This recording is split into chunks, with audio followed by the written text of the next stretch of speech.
ये तो आचार्य जी ने हमें बताया आज का राशिफल, लेकिन अब बात कर लेते हैं और जान लेते हैं आचार्य जी से आज का महा उपाय।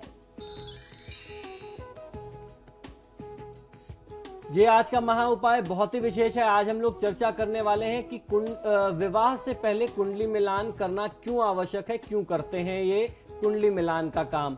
ये विषय आज इसलिए भी आवश्यक हो गया क्योंकि हाल फिलहाल में ये हमारा अपना व्यक्तिगत अनुभव रहा है, मेरा अपना व्यक्तिगत अनुभव रहा है। जिस तरीके से प्रेम विवाह की चीज़ें ज़्यादा बढ़ रही हैं हमारे समाज में, प्रेम प्रसंग बढ़ रहे हैं, प्रेम विवाह की स्थितियां बढ़ रही हैं, नंबर्स बढ़ रहे हैं, संख्या बढ़ रही है।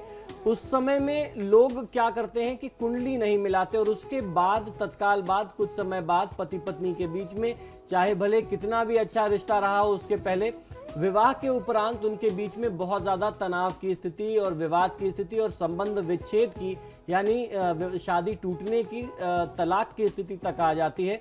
तो ऐसा क्यों होता है? ऐसी हमसे कौन सी गलती होती है जो हम शादी के दौरान आजकल ध्यान नहीं देते और हमारे धर्म शास्त्रों में इसका महत्व क्यों इतना ज़्यादा बताया गया?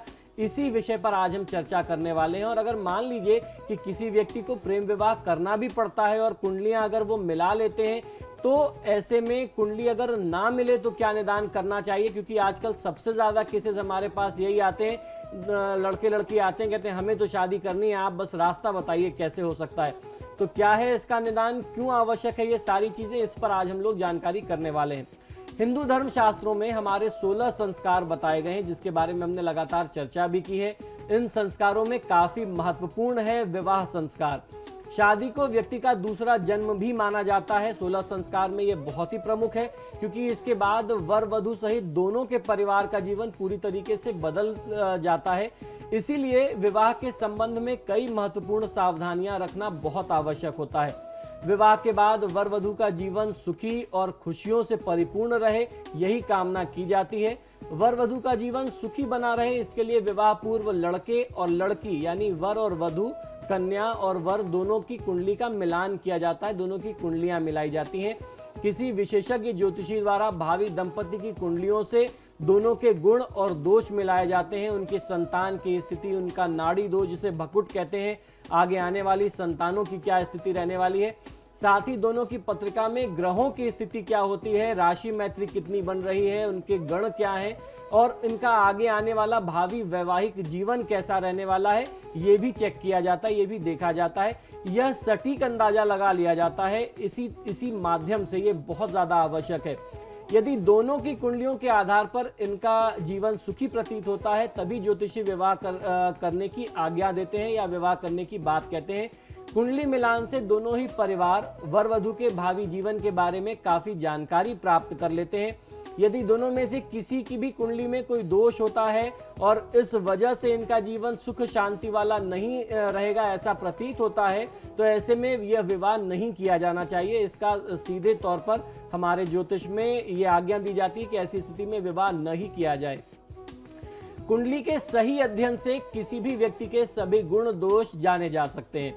कुंडली में स्थित ग्रहों के आधार पर ही हमारा व्यवहार, हमारा आचार विचार, हमारी वाणी, हमारा आचरण आदि निर्मित होता है।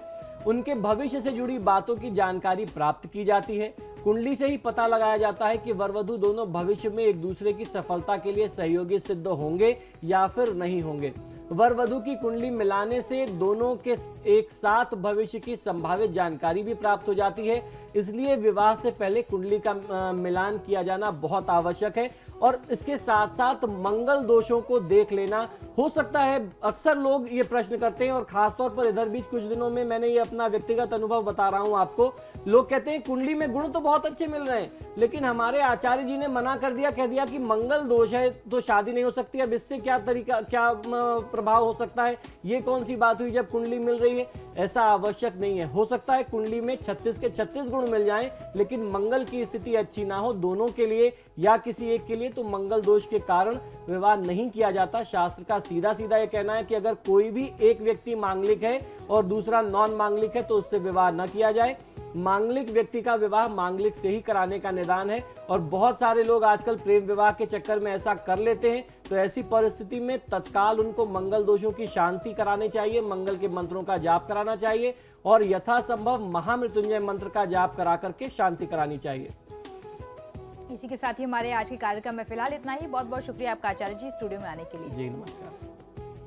तो आपके सितारे में फिलहाल इतना ही। वक्त तो चला एक छोटे से ब्रेक का। ब्रेक के उस पार भी खबरों का सिलसिला लगातार जारी है।